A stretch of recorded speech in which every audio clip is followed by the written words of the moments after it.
Is it just me, or do you also think of cozy cottagecore picnics every time you see something in a gingham print? For February, I'm going with gingham, green, and some vibrant florals to bring the ongoing flowers to the theme of this mystery journal. What's a mystery journal, you ask? It's a fully set up and decorated bullet journal style planner that I set up for 6 months of the year and then give away on my channel. This one has already gone to its new home, but I'll be sharing all of the setups and themes inside each month until it's time to give away the next one in May. Hi, I'm Erin. Let's look at some floral-themed planning pages for February. The notebook I chose for this mystery journal is Tiefossi's Foliage A5 journal. Huge thanks to Tiefossi for sponsoring this video. I really need a notebook I can trust for this project because I put it through a lot. It has to survive being filled with washi and stickers over the course of just a few weeks, mailed to some unknown destination, probably overseas, and then potentially everyday use with the winner for another 6 months after that, so I need it to be robust. Thankfully, I've now stuffed 5 Tiefossi notebooks cover to cover without losing so much as a ribbon bookmark, so I know they can handle whatever I throw at them. The perfect balance of beauty, function, and affordability, Tiefossi's notebooks are available in all the most popular sizes: classic A5s, B5s and squares for those who love a bit more page space, and A6 pocket-sized notebooks for those who like to keep it smaller. They also have a pretty impressive range of washi and PET tapes, stickers, scrapbooking papers, and stamps, so if you're looking for a one-stop shop for all your journaling needs, I think you just found it. I personally have Tiefossi notebooks in B5, A5, and square in my own journal rotation for 2026, not just because they're strong as heck and super pretty, but because of their features as well. They've got 160 GSM dot grid paper, so you'll never run into bleeding or ghosting from your markers, ribbon bookmarks to hold your place, back cover pockets for a little bit of ephemera storage, and even page numbers for those who love to include an index. With free shipping to 34 countries and regions on orders over $39 US, 10% off site-wide right now for their New Year's sale, and a free 12-piece fine liner set if you order over $70 US worth of goodies in January. What's not to love? Check out Tiefossi full range at the link in the description. Now, I love a hand-lettered header on a cover page, and there's something about the flowiness of modern calligraphy that just feels like it works so beautifully with flowers, and this whole journal features flowers in every theme in one way or another. But I wanted to mix it up a little bit from the things I usually do, so I'm lettering February pretty big. I'm using a Tombow dual brush pen for this. It's the 192 asparagus color. I usually can't use these for heading lettering in journals because they have such big, soft tips on these brushes that they're not really good for small space usage, but perfect for a heading this size, and I'm also slanting it upwards as it moves across the page, which I don't think is something I've ever done in a journal before. And of course a little flourish at the beginning and the end because I simply can't help myself. I also wanted to include a cute little flower-themed quote, so I'm adding that with my typewriter letter stamps, and I'm colouring those in with a grey paint marker. This one is one of the Archer and Olive acrylograph pens. Paint markers with letter stamps is one of my favourite ways to use them because it means you don't have to have a whole array of stamp pads in order to use letter stamps in a bunch of different colours. But I typically go for acrylic markers with a brush tip over a bullet tip like this one. It's a little bit harder with a bullet tip, but you can still do it, obviously, because I'm doing it here. By the way, if you like the look of any of the stationery I'm using in this video, I will link to as much of it as I can in the description down below for you so you can get your hands on it, hopefully. Lucky for me, there are a whole array of wonderful flower quotes out there that were said by really prominent and important people in history. This one is from Oscar Wilde. It reads, "A flower blossoms for its own joy." I was a little bit sick of colouring in the letter stamps by the time I got to the end of the quote though, so I just wrote his name underneath with the same pen. I'd drawn a lot of guidelines for myself in pencil, so let's get rid of those before we move on. This tape is so gorgeous. Unfortunately, it has disappeared from the Washi Tape Shop's website. It was part of their morning blush set, and I wish it would return because it's beautiful, but it comes up with a 404 error now, so very sorry about that. The angle of the February header has left us with a little bit more space on the top left and the bottom right of the spread, so that's where I'm going to be adding the bulk of my decoration. This thinner tape is from Paper Monogatari. I'm sorry this one's not available anymore either. Anna does have a pretty similar one in one of her more recent sets though, so that's still available. I can link you to that one. And this gingham is also from Paper Monogatari. That one is still available. Unfortunately, this PET tape is not. This is the Sunlit Meadow tape from the Washi tape shop, and it has also disappeared from their site, which is devastating. They do have stacks of beautiful floral PET pre-cut stickers and washi tape pre-cut stickers as well, so it's not the end of the world, I guess. I'm sure you'd still find something you like, but I can't link you to this one specifically, unfortunately. In the lead up to starting work on a mystery journal, I like to have a little live stream with my channel members where we go through all of my stationery and together we brainstorm the themes for each of the setups in that journal, so 7 themes all up. I started work on this particular mystery journal really early, and I think that might have something to do with why a lot of the stuff I'm using so early in the journal is already out of stock. But I also like to use the mystery journal as a bit of a de-stash opportunity for myself. So even though this journal is themed around florals, I was able to put together 7 entire themes just out of things that were already in my collection to fit that overarching motif of flowers. I think that goes to show how much I like floral stationery. I just had that much already in my collection, but it was a great excuse to use up some things that I've had for a while that I hadn't had a chance to use yet. And I always like to include some more of the stationery that I use for each theme in the package along with the journal when I send it to the winner, so they can add their own extra things too if they'd like to. Also, just a little tidbit that I noticed towards the end of setting this journal up. It wasn't as chunky as some of the mystery journals have been in the past, and that's because I didn't use any scrapbooking paper in this one. It is all stickers and washi tape. We've moved on to the calendar spread now, and I'm doing these cute little floating boxes. These ones aren't connected in my usual lazy girl grid. I decided to go ahead and add some separation this time for something that looks and feels a little bit different. Each of these boxes are 4 dot grid spaces wide by 4 dot grid spaces tall, and they're separated by 1 dot grid space in between each one. I'm using the same Archer and Olive acrylograph marker that I used with my stamps earlier to try and bring some of that colour in, keep some consistency in the theme. Repeating the same pens and the same stickers and the same colours is how you get that feeling of cohesion in a theme, and that's what makes it feel like a theme. But it was also a little bit tricky because using a paint marker with a ruler meant that a lot of that paint was transferring onto the ruler, and it got a little bit chunky on some of the later pages and little flakes of the paint came off. It was a bit weird overall. I've added a little green letter for the initial for each of the days of the week just above the column that they correspond to, and I'm using the Sakura Pigmamicron 01, which is a very tiny dainty little fine liner, to add the number in the top left corner of every box. I also accidentally joined 2 of them, so the white paint marker is coming to my rescue to separate these 2 top boxes from each other. I usually like to start with the functional part of the spread first and then decorate in whatever space is left over. And the way this calendar sits on the page, it actually allows a pretty decent horizontal decoration at the top and bottom.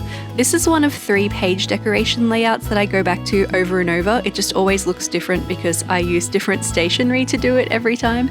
And I have a video about those 3 layouts in case you want to find out what my cheat codes are. I promise you, once you watch that video, you will see every time I use one of those 3 layouts and you'll go, I know what you're doing, Erin. I see your mind.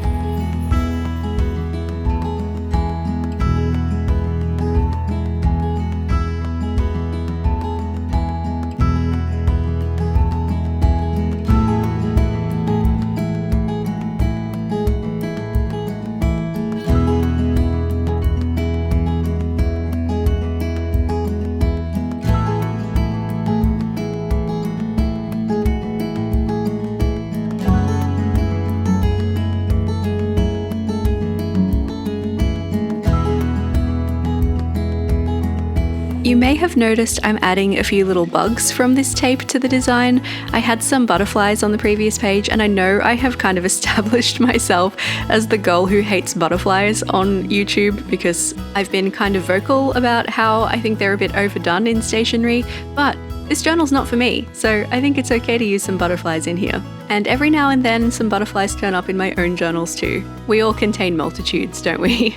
We've moved on to another functional page here. This one has a split purpose. The top part of this page is for setting goals, and the bottom part is kind of for use at the end of the month. This one is about reflection. These are all pretty personal things. Some people like to do some long form journaling about these kinds of things. Other people would prefer to make a list maybe, so I've tried to leave it kind of open so that this page can be used in a multitude of ways. That means I also don't want to go too hard on decoration on this page because I want to make sure there's still lots of room left over for the winner of the journal to use these spaces for their intended purpose.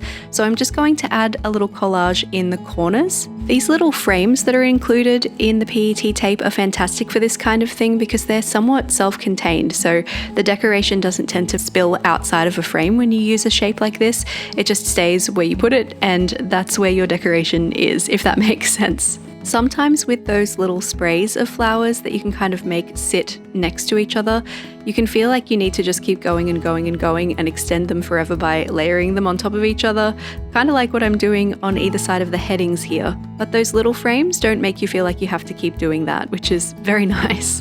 And the facing page is all about gratitude. It's actually a gratitude log. Just a little space to write down one thing every day that you're grateful for, and the idea here is that you're training yourself up to look for things to be grateful for in the day, and that's going to overall give you a little uptick in your mood and help improve your mental health.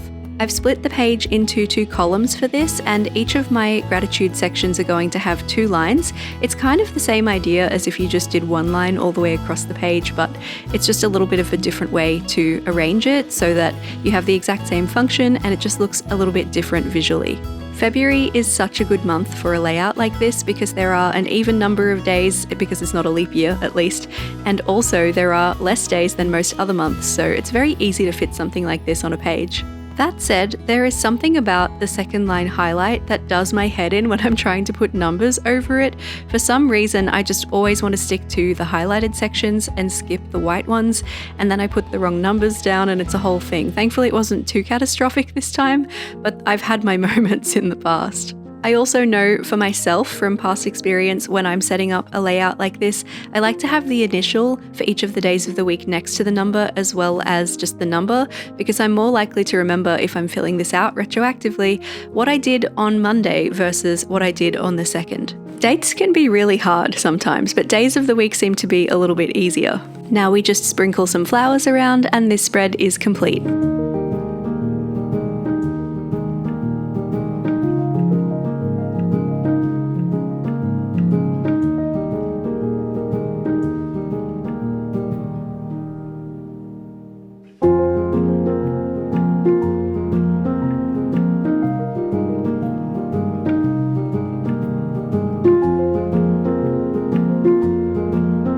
Moving on to our tracker spread now, these 2 pages also have separate purposes, but because they're both for tracking something, I think they make the most sense to sit next to each other. And I'm also setting them both up as tables this time, so they're going to look very balanced next to each other too. The left page here is for a habit tracker and the right side is for a spending tracker. I don't have a habit tracker in my own journal anymore, but they are kind of a mainstay of the bullet journal page repertoire. The idea here is that you are trying to change your ways. There's something that you want to start doing or stop doing, and you make a little table like this and you tick it off every time that you do or successfully don't do the thing. I've personally moved quite far away from wanting to keep one of these in my own journal, but I remember so vividly in my first couple of journals, this was one of my favorite pages to use. So I'm not going to take it out of the mystery journal, and this way you have inspiration for some too, if it is something that you do want to include in your own journal, especially if I'm not doing it in mine. The spending tracker is something that I keep track of in a separate journal though. I have a dedicated traveler's size cash flow journal that I write down all of my spending and savings information in, and it was very much inspired by a page like this one that I used to include in my journals, but I would always have to blur it out when I did a flip through, and spending information can be quite sensitive, so moving it to a separate journal was the best decision for me. I'm assuming the person who has ended up with this journal probably isn't going to have to worry about whether or not they're sharing personal information online when filling this out, so I think it's good to include, and it also relates back to an overall cash flow tracker that's back at the beginning of this journal. Ideally, the whole ecosystem of it is supposed to be one of cultivating a bit of a financial literacy love. The more you know about your own finances and where your money is going, the more empowered you are to save it and use it in intentional ways. So that's what that's all about for me. Once I feel like I have enough flowers on this spread, we'll move on to the next one.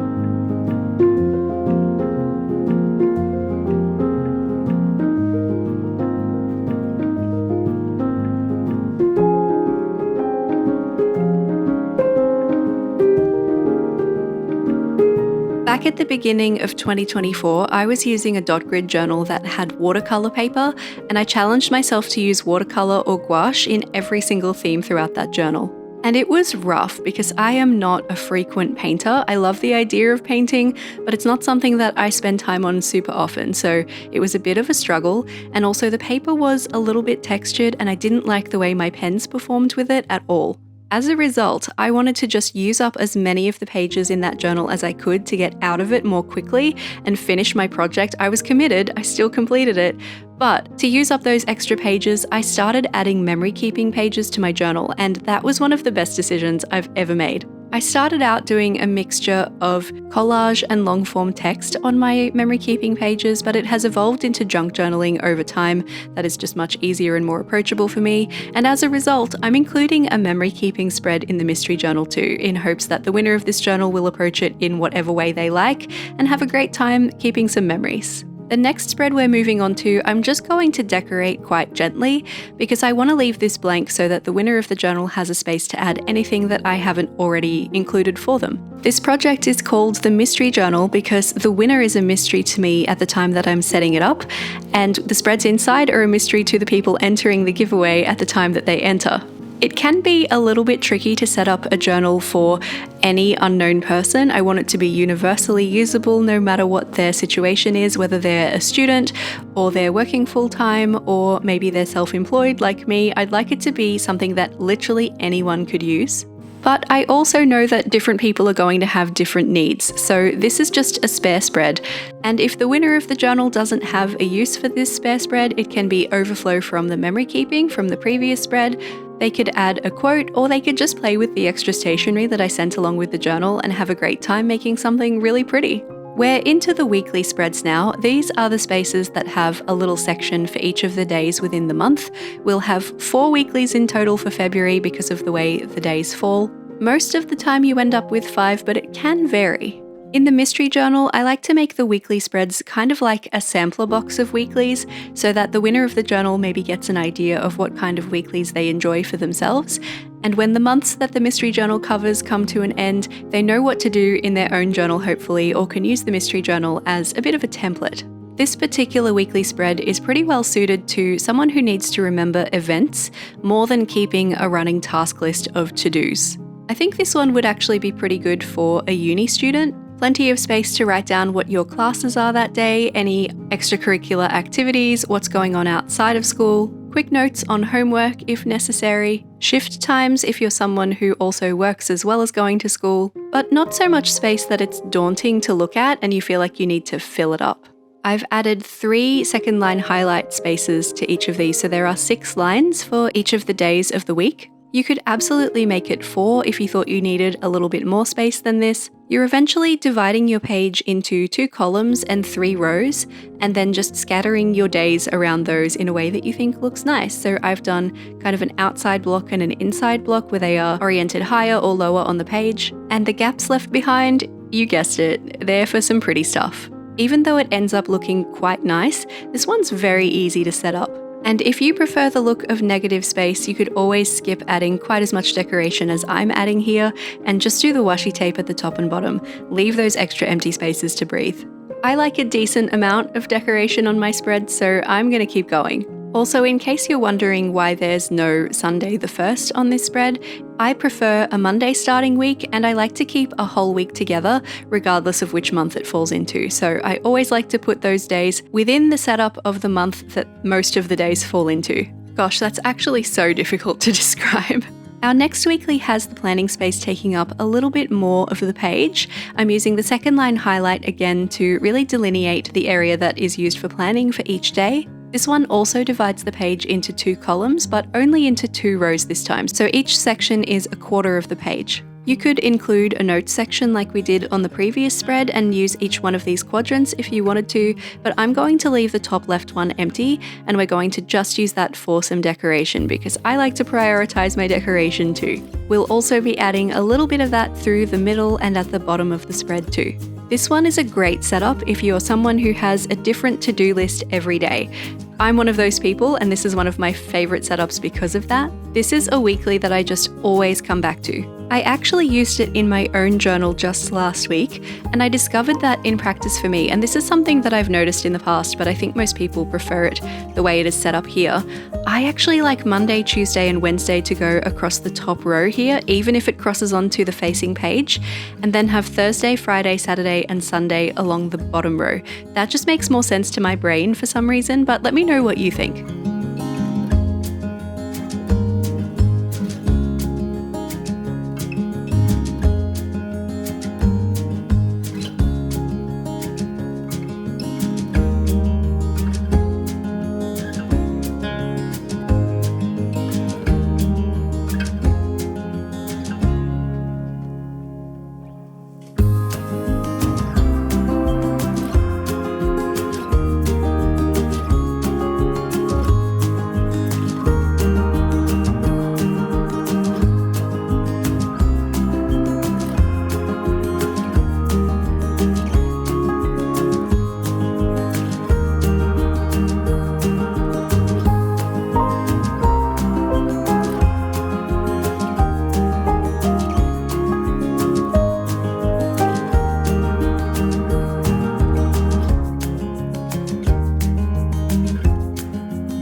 Let me tip this on a bit of an angle so you can see everything without the glare from my filming lights. Let's move on to our third weekly. This one is for those who prefer things to be vertically oriented.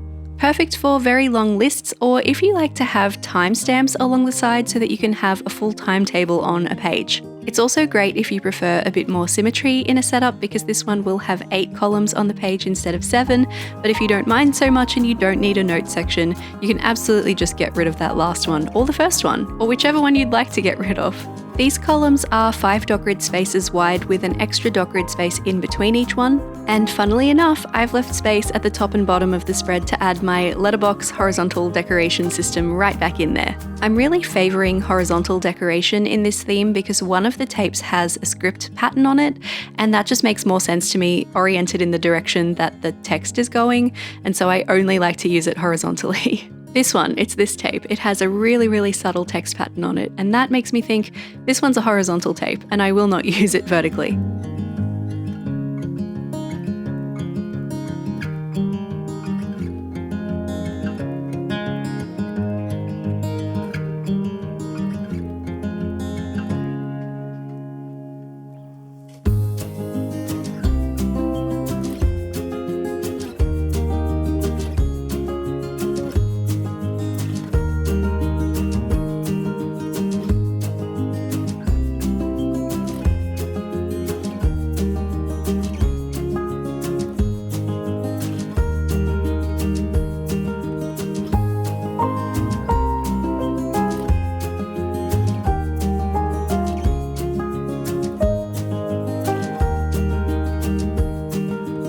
One weekly to go and we'll be all set up for February. This one is a horizontally oriented weekly, which I haven't done any others of in this particular theme. This one is also a bit asymmetrical, so if you're someone who craves symmetry, this may not be the weekly spread for you. Surprise, surprise, the second line highlights are where the weekly planning spaces will go. The left page will have the planning spaces for Monday, Tuesday, Wednesday, and Thursday, and the right side will have Friday, Saturday, Sunday, and a note section. I'm deliberately leaving a bit of space at the top of the left page and the bottom of the right page, and those are going to be where we're going to really center our decoration. I'll add a little bit more on the left and right sides as well though.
now that this weekly spread has numbers for each day of the week, we are all set up for February 2026 and we can have a little flip through from start to finish. This theme feels like a breath of fresh air to me, and while I'm currently sweating through a Brisbane summer, I know a lot of you in the Northern Hemisphere are so looking forward to spring, so I'm dedicating this entire theme to you. I'm always so curious about what different months of the year feel like in different places around the world, so please let me know in the comments down below, what does February weather look like where you live? For me, in Brisbane, Australia, it's hot and humid. Typically, it's hitting around 30 degrees Celsius every day, which is about 86 Fahrenheit, and all the thunderstorms, so many thunderstorms. If florals for February aren't quite your vibe, I don't know what to tell you. I seem to always do florals for February, but I do have florals of different vibes, so let me link you to a couple of my previous February themes. The top one here is from last year's mystery journal. It's all about love notes for Valentine's Day, and below that is the theme for February in the 2024 mystery journal, which was all about little ballerinas, just in case you're still looking for some more inspiration.